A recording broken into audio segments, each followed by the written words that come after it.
Ozzy Osbourne's final wish to Sharon, and it will break you.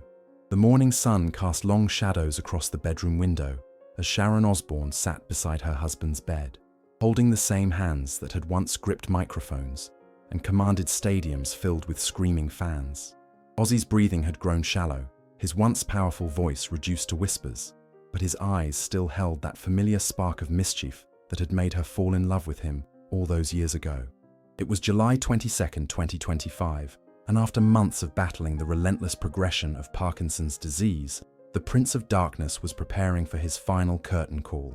The man who had shocked the world by biting the head off a bat, who had survived decades of substance abuse, and who had somehow emerged from every controversy stronger than before, was now facing the one opponent he couldn't defeat. "Sharon," he whispered, his voice barely audible above the gentle hum of the medical equipment surrounding them. "Come closer, love. I need to tell you something important. If this story is touching your heart as much as it's touching ours to write, please take a moment to show your support with a like. Your engagement helps us continue sharing these deeply moving tributes." Sharon leaned in, her silver hair falling softly around her face as she pressed her ear close to his lips. After 43 years of marriage, she had learned to read every nuance of his expressions, every subtle change in his tone. This was different. This wasn't one of his typical jokes or his endearing attempts to lighten the mood during his darkest hours. This was something that had been weighing on his heart. "What is it, Ozzy?" she asked, her voice trembling despite her efforts to remain strong. She had been his rock through countless storms, the business-savvy woman who had transformed his solo career from a pipe dream into a global phenomenon. But in this moment, she felt as vulnerable as the young woman who had first met him backstage at a Black Sabbath concert in 1970. Ozzy's eyes searched her face, memorizing every detail as if he were trying to capture this moment forever. "I want you to promise me something," he said, each word requiring tremendous effort. "When I'm gone, when all the interviews are done and the tributes have been paid, I want you to go back to Birmingham, to Lodge Road, to where it all began." Sharon felt her heart skip a beat. Lodge Road was where Ozzy had grown up, in a tiny house with his parents and 5 siblings, struggling through poverty and the bleakness of post-war Birmingham. It was where a dyslexic teenager named John Michael Osbourne had first dreamed of escaping his circumstances through music. "I want you to stand outside number 14, he continued, his voice growing stronger as if this final wish was giving him renewed energy. "I want you to remember that scared little boy who thought he'd never amount to anything. The one who got his first tattoo spelling Ozzy on his knuckles with a sewing needle and India ink because he believed no one would ever remember his real name." Tears began streaming down Sharon's face as she realized where this was heading. This wasn't just about nostalgia or sentiment. This was about something much deeper. "I want you to tell him," Ozzy whispered, his eyes now glistening with unshed tears. "Tell that little boy that he did okay, that he made something of himself, that he found love, real love, with the most amazing woman in the world, that he had children who grew up to be incredible human beings, that he touched millions of lives and gave kids who felt like outcasts a voice, a place to belong." Sharon squeezed his hand tighter, unable to speak through her sobs. She thought about their journey together, the meteoric rise of his solo career after being fired from Black Sabbath, the creation of Ozfest, the reality show that had introduced them to a whole new generation, the health scares they had weathered together. But most importantly, Ozzy continued, his voice now barely a whisper, "I want you to tell him that he was loved, really, truly loved. Not because he was famous, not because he was the Prince of Darkness, but because he was John Michael Osbourne, because underneath all the makeup and the madness, he was just a boy from Birmingham who wanted to matter." The room fell silent, except for the sound of Sharon's quiet crying and the gentle beeping of the monitors. Outside, the world continued spinning, unaware that inside this peaceful bedroom, a legend was saying goodbye, not just to his wife, but to the frightened child he had once been.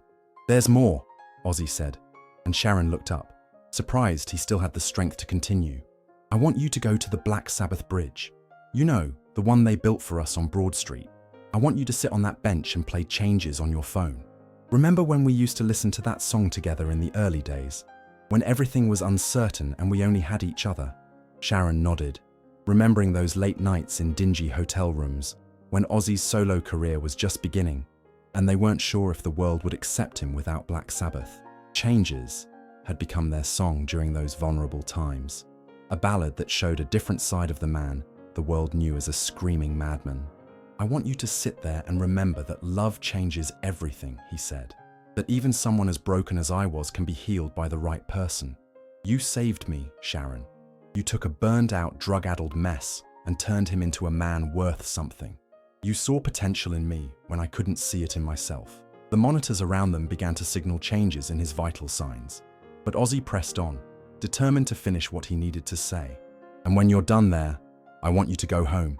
Our real home, not this place.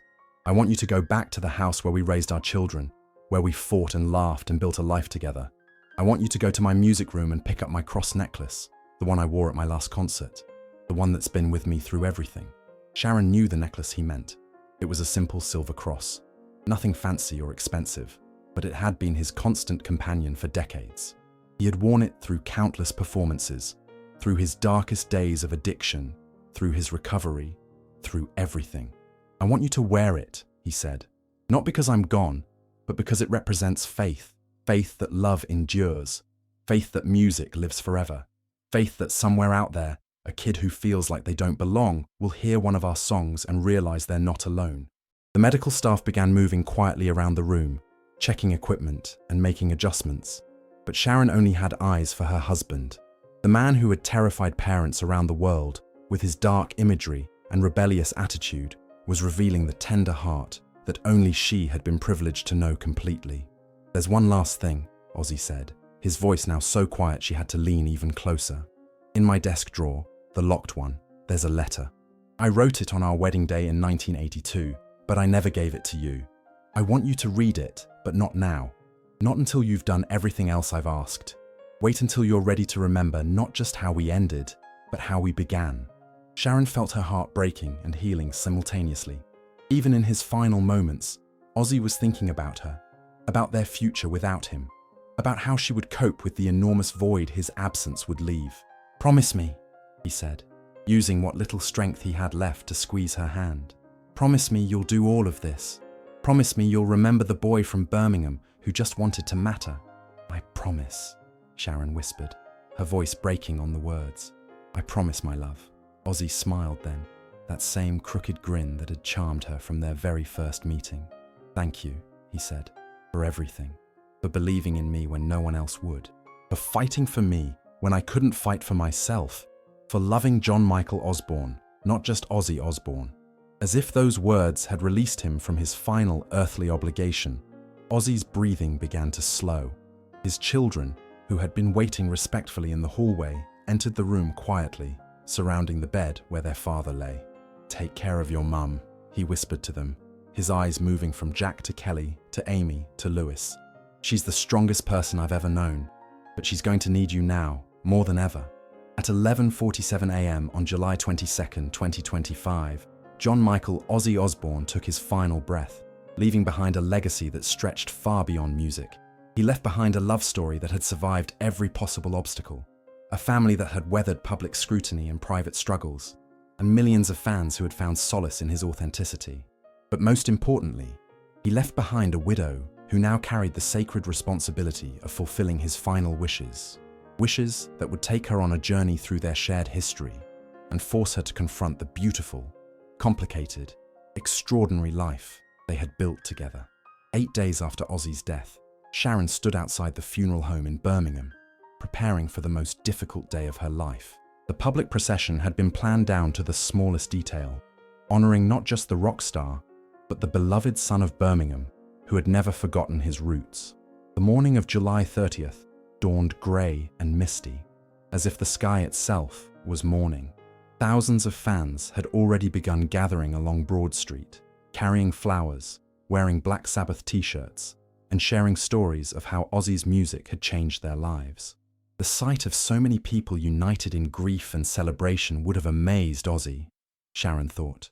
He never truly believed he was worthy of such devotion. As the funeral cortege began its journey, Sharon found herself thinking about his final wishes. The letter in his desk drawer remained unopened, waiting for the right moment. But first, she had promises to keep. The hearse moved slowly through the streets of Birmingham, past the places that had shaped the man the world knew as the Prince of Darkness. When they reached Lodge Road, Sharon's breath caught in her throat. Number 14, the tiny house where Ozzy had been born and raised, was barely visible beneath the mountain of flowers, photographs, and handwritten messages that fans had left. "Stop here," she told the driver, her voice barely audible.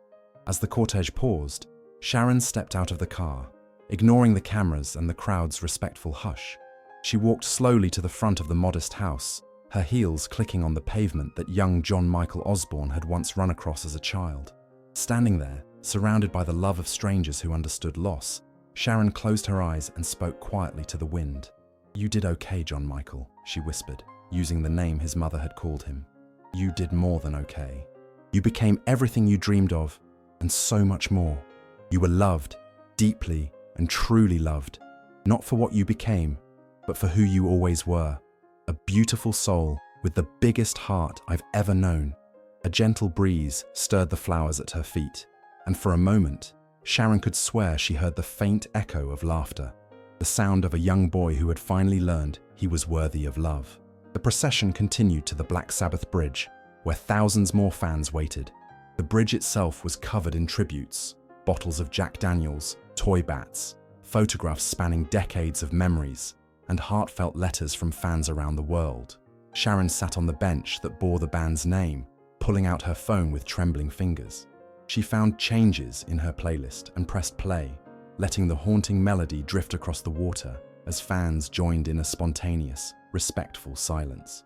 As the song played, Sharon remembered those early days when she and Ozzy had been so uncertain about the future. She remembered late-night conversations about dreams and fears, about the possibility of building something lasting together.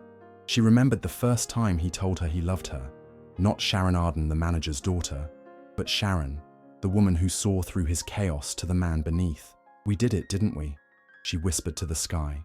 "We built something beautiful together, something that mattered." The final notes of the song faded away, and Sharon stood, knowing that the hardest part of her promise was yet to come. The private funeral would follow, attended by family and close friends, but the real test of her strength would come later, when the crowds had gone home and she was alone with her memories. 3 weeks later, Sharon sat in Ozzy's music room, surrounded by the instruments and memorabilia that told the story of an extraordinary career. She had completed the public aspects of his final wishes, the visit to Lodge Road, the moment at the Black Sabbath Bridge, but she had been putting off the most personal request. The locked drawer in his desk seemed to call to her, containing the letter he had written on their wedding day over 4 decades ago. Her hands shook as she inserted the small key he had hidden behind their wedding photo. Inside, along with various personal mementos, was a single envelope marked, "For Sharon, when I'm not brave enough to say the words myself." With trembling fingers, she opened the envelope and unfolded the pages, recognizing Ozzy's handwriting from their early days together. The ink had faded slightly, but the words were still clear. "My dearest Sharon, today we got married, and I'm sitting here in our hotel room while you're getting ready for the reception, trying to find words for feelings I've never had before. I'm not good with words unless I'm screaming them into a microphone, but I need to try to tell you what you mean to me. Before you, I was lost, not just professionally after being kicked out of Sabbath, but completely lost as a human being. I was a broken man who thought his best days were behind him, who believed that maybe I was just meant to be a cautionary tale about what happens when the party goes too far.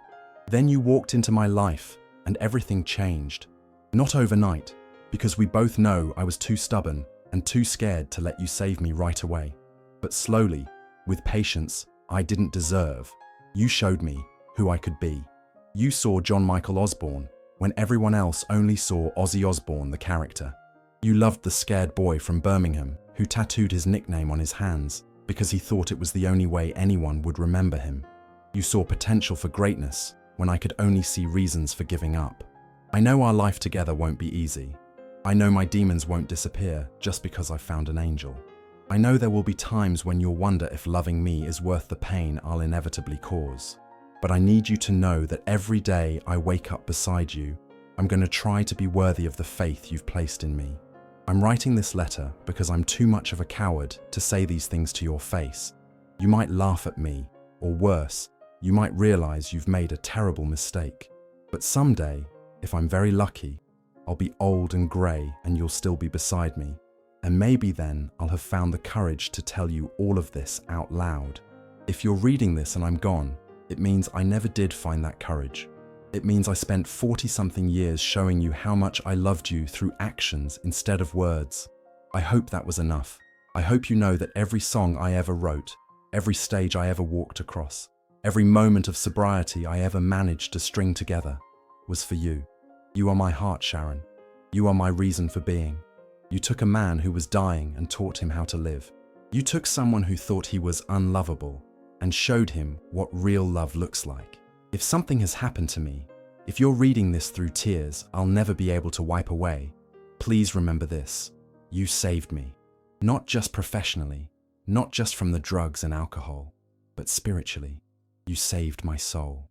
Don't mourn too long for me, my love. Live. Be happy. Remember the laughter more than the tears. And sometimes, when you hear one of our songs on the radio, smile and remember that boy from Birmingham who got to live the most incredible life because an amazing woman believed in him. All my love, always and forever. John Michael. P.S. I hid your real wedding present behind the fake wall in the closet. I was too embarrassed to give it to you today because it's not expensive enough for someone like you, but it's the most precious thing I own. My mother's wedding ring. I had it resized for you. I hope someday you'll wear it and think of all the love that's been passed down through the generations. Sharon's tears fell onto the letter, smudging the ink slightly, but she didn't care. After all these years, he had finally found the words. Through her grief, she felt a profound sense of completion, as if a circle had been closed. She stood and walked to their bedroom closet, feeling around the back wall until she found the loose panel Ozzy had mentioned. Behind it was a small velvet box containing a simple gold band, worn smooth by years of wear. It was beautiful in its simplicity, carrying the weight of generations of love. As she slipped the ring onto her finger, Sharon felt Ozzy's presence as clearly as if he were standing beside her. He had kept one final secret, one last gift, waiting for the perfect moment to give it to her.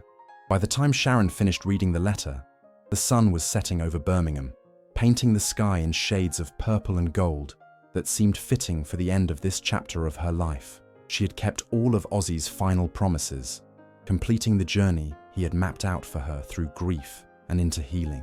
But as she sat in the gathering darkness, holding the letter that had revealed his deepest feelings, Sharon realized that Ozzy's greatest gift wasn't in his final wishes at all.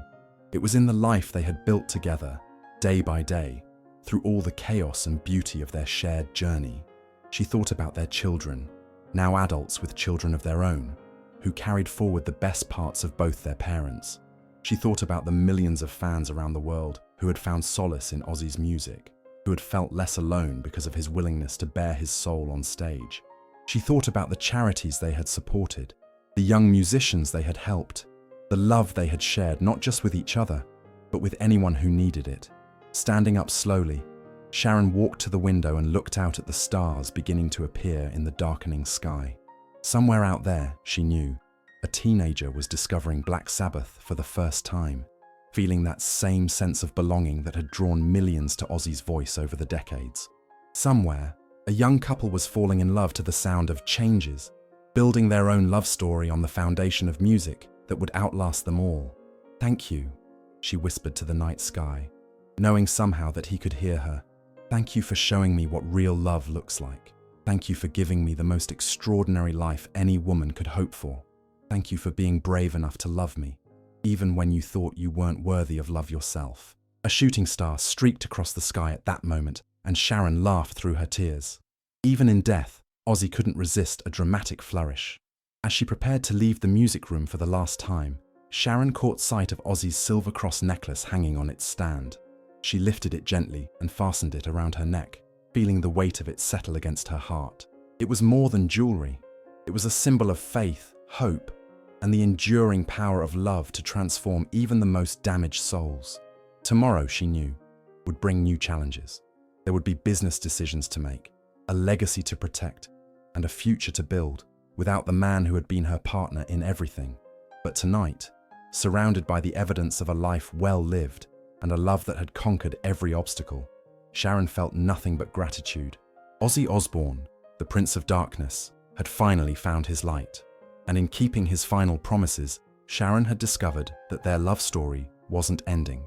It was simply beginning a new chapter, one where his spirit would live on through every life he had touched, every song that continued to heal broken hearts, and every act of love that rippled out from the example they had set together. As she turned off the lights and closed the door, Sharon carried with her the most precious gifts Ozzy had ever given her: the knowledge that she had been truly loved, the memory of a beautiful life shared, and the certainty that some bonds are so strong that not even death can break them.